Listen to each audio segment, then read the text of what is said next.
नाश्त्यासाठी पौष्टिक हेल्दी अशी नाचणीची इडली बनवण्यासाठी 2 वाटी तांदूळ, 1 वाटी नाचणी, 1 वाटी उडीद डाळ, हवं तर नाचणीचं प्रमाण जास्त घेऊनही बनवू शकता। याच्यात मी मेथी दाणे घातले नाहीत, तुम्हाला हवं असेल तर 10 ते 12 मेथी दाणे घाला। सर्व डाळी 4 तास पाण्यात भिजवून घेतले। नंतर भिजलेली डाळ पाण्यातून काढून मिक्सरमधून बारीक दळून घ्या। तयार मिश्रण एका पातेल्यात ओता।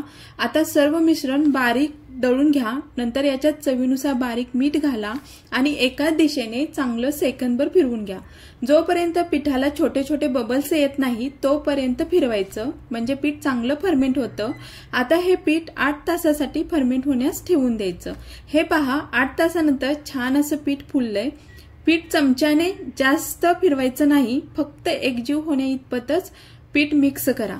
नंतर तयार पीठ इडली पात्रात ओता आणि सर्व इडली 5 मिनिटे स्टीम करून घ्या।